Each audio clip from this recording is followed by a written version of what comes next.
am speaking with Pastor Marquise Robinson and First Lady Jonte Robinson from Auburn, Washington. Their biggest obstacle to building wealth are two things that plague many of us. One is debt, and two is a strategy. We want to get to a place where he can be a full-time pastor, I can run my businesses and not have to worry about money. We're going to fix that today. As it relates to the debt, so you've seen our financial portfolio. Is it recommended that we pull money from savings to pay off the debt? Okay, so I'm going to say this. Some people say yes. Some people say, take your money from your savings to pay off your debt because your debt is costing you 20%, 30%, or whatever it is, and your savings is only earning you 2%. I say do not take money from savings because you need an emergency fund, right? What if you take all of your money out of your savings and you pay off all your debt and then some big catastrophe happens and you don't have anything in your emergency fund? So I say be in prayer about that.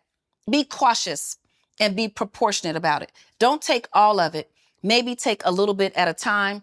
I would focus first on getting any extra cash flow. I would focus first on eating out less. Let me tell you, I would not give the delivery food people my money. I'm sorry.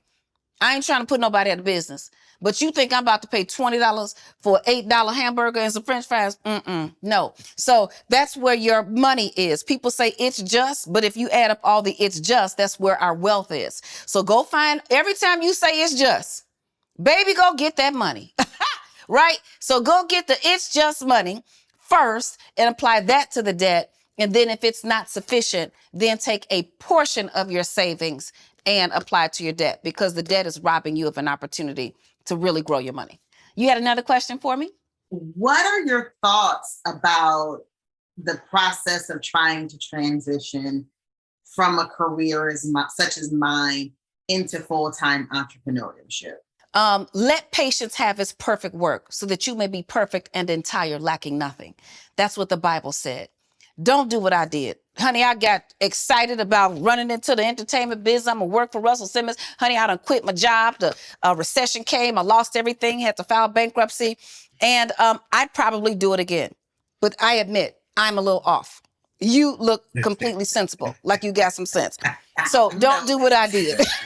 Don't quit your big old fat job with the big old fat check and the big old fat 401k.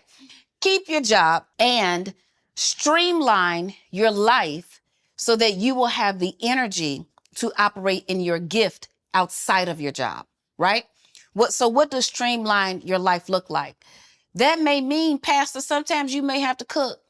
Come on now, Pastor. All right. And if you don't know how to cook, call my husband, Deacon Demetrius. He cooks very well, okay? That may mean you may not be able to go to every football game or basketball game or ballet or this, that, and the other. You may have to ask the community, mother-in-laws, aunties, and godmothers and, folks to chip in because you only have so many hours in a day.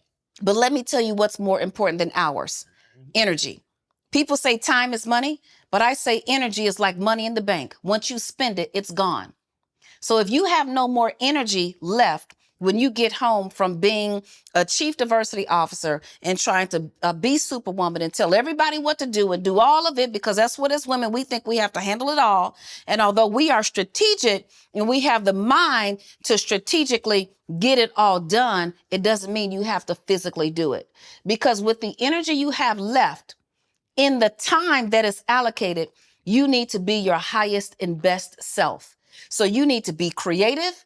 You need to be innovative during that time. And you cannot be creative and innovative if you're trying to cook 5 meals a day, if you're trying to organize people's clothes. Everybody needs to wash their own clothes. People need to do their own laundry. My children were making their own beds when they were 3 because it was 2 of them. And I said, you get at one end, you get at the other. Children who play with toys can also clean them up. It's things like that. So we're providing them with life skills and at the same time giving ourselves the time to be the best with the energy that we have so that we can live the lives that God has seen for us. So the transition will take place. You will collide into your opportunity because you will get more efficient at managing your time. And let me tell you all something. This is not about balance. Everybody who talks about balance, sometimes, Pastor, you may do more because you may be holding it down as the center on the basketball team. You may be the point guard and or vice versa. There may be times, Jonte, when you have to hold it up and Pastor is out doing some of the point guard work.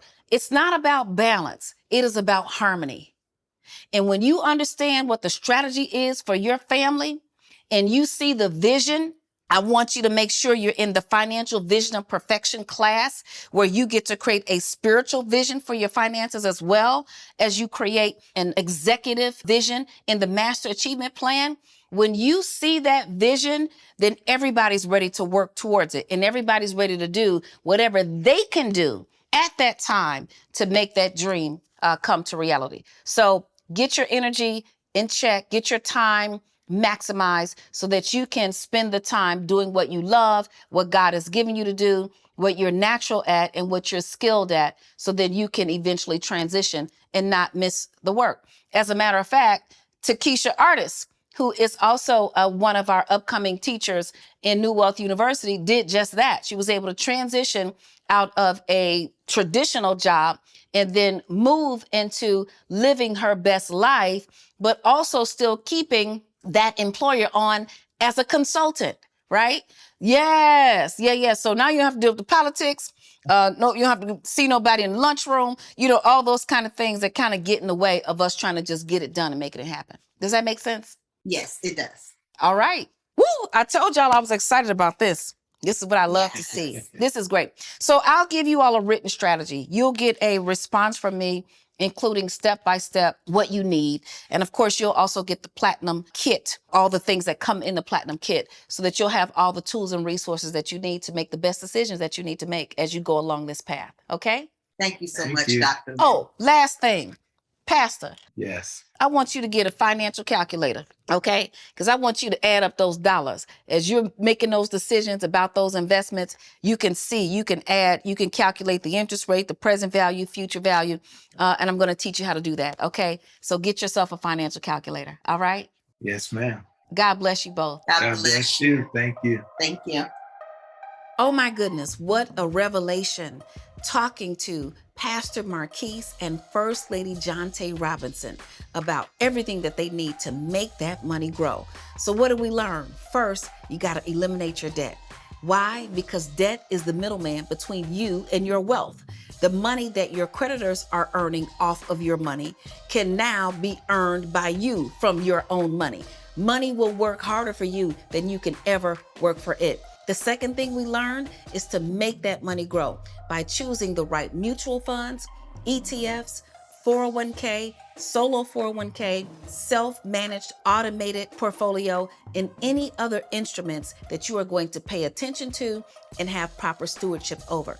The last thing we learned is that they can take all these principles and pass them on to their children in their blended family and their children's children for future generations. So if they can do it, you can do it. I'm so excited about this. We are building wealth. Let's go.